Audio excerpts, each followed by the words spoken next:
Sekali lagi, meskipun di tengah berbagai macam fitnahan yang terus ditujukan kepada Nahdlatul Ulama, maka tetap kita dengan bangga menunjukkan identitas bahwa kita adalah warga Nahdliyin, bahwa kita bangga menjadi warga Nahdliyin, dan kita tidak perlu malu, tidak perlu bersembunyi dan sebagainya.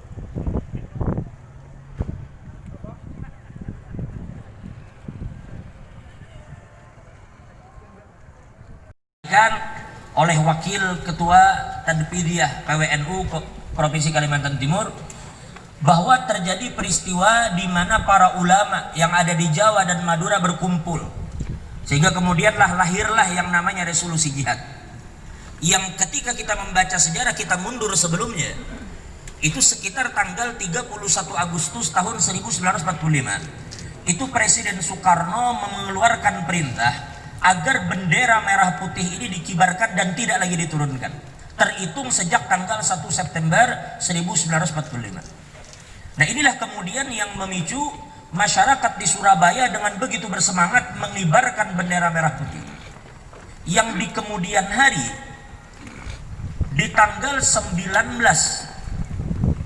September tahun 1945 terjadi sebuah peristiwa di mana mungkin orang Belanda yang ketika itu datang dibonceng oleh sekutu itu melakukan provokasi dengan mengibarkan bendera Belanda di Hotel Yamato saat itu, sehingga itu memicu kemarahan masyarakat Surabaya di tanggal 20 September, sehingga kemudian terjadilah konflik yang mengakibatkan beberapa perwira Belanda mati di Hotel Yamato, dan akhirnya bendera Belanda itu berhasil disobek dan dijadikan bendera merah putih. Yang juga ulun pernah membaca dulu, ternyata sebelum lahirnya resolusi jihad ini, tepatnya di tanggal 17 September, Hadratus Syekh Al-Arif Billah Kiai Haji Hasyim Asy'ari, beliau juga sudah mengeluarkan fatwa jihad secara personal, yang kemudian fatwa itulah yang dipegang oleh sebagian masyarakat kita saat itu, yang terbukti terjadi perlawanan-perlawanan kecil di sepanjang bulan Oktober di tahun 1945. Dan puncaknya ketika Jenderal Sudirman mendorong Bung Karno untuk mendatangi para kiai dan meminta resolusi jihad tersebut.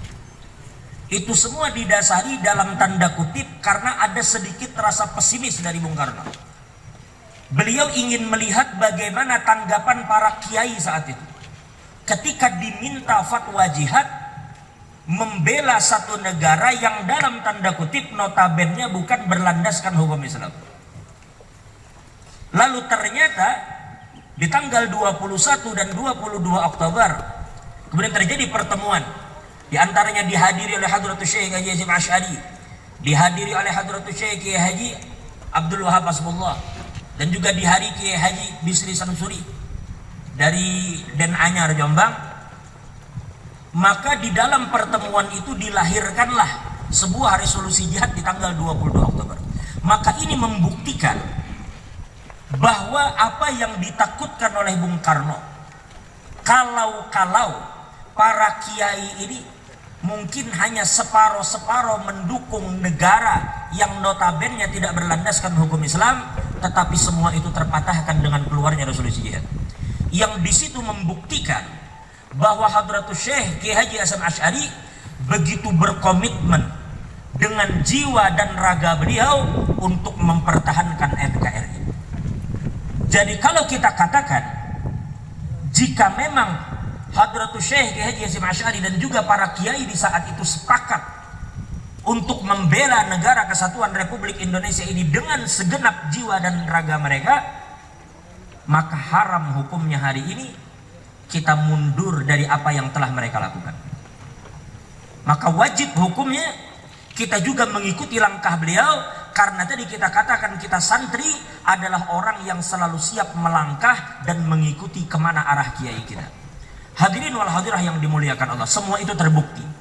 Tanggal 22 Oktober keluar resolusi tersebut dan kemudian diumumkan secara luas di tanggal 23 Oktober. Terbukti di tanggal 25 Oktober terjadi pendaratan pasukan Belanda sekitar 6.000 pasukan di pelabuhan Tanjung Perak, yang kemudian memicu perang dan konflik yang akhirnya mencapai puncaknya tanggal 27 Oktober yang memaksa Belanda dan Inggris untuk meminta gencatan senjata. Lalu terjadilah gencatan senjata yang ditandatangani di tanggal 29 Oktober, dan ternyata dengan keinginan Allah, dengan iradat Allah, terjadi peristiwa di tanggal 30 Oktober, yaitu ketika iring-iringan daripada Brigjen Malabi bertemu dengan sebagian masyarakat Surabaya di Jembatan Merah, dan terjadi konflik di antara mereka dan menyebabkan Brigjen Malabi tewas dalam peristiwa tersebut.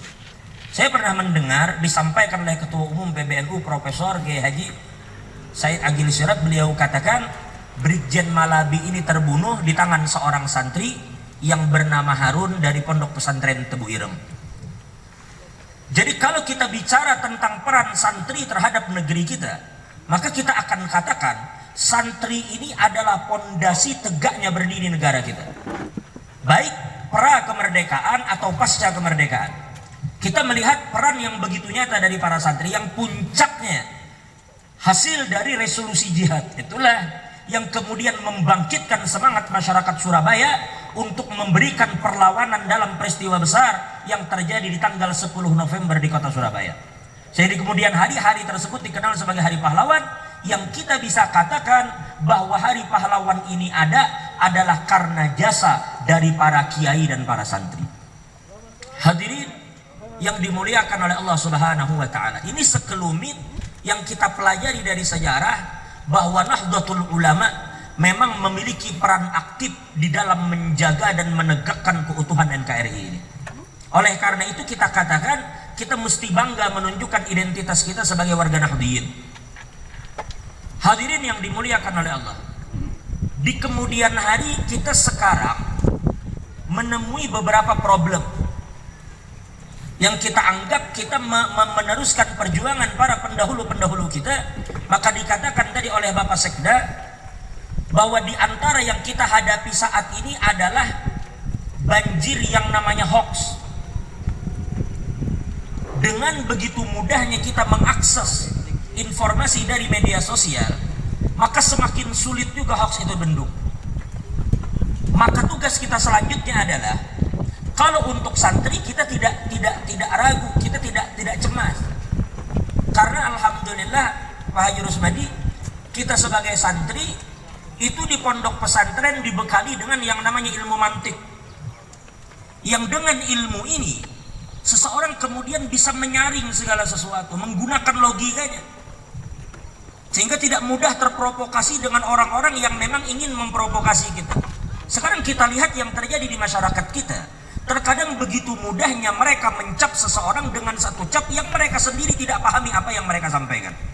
Terkadang mereka bertemu dengan kiai yang menyampaikan sesuatu yang baru menurut mereka, yang tidak sesuai dengan pengetahuan mereka, maka mereka dengan mudahnya mengatakan, oh ini liberal.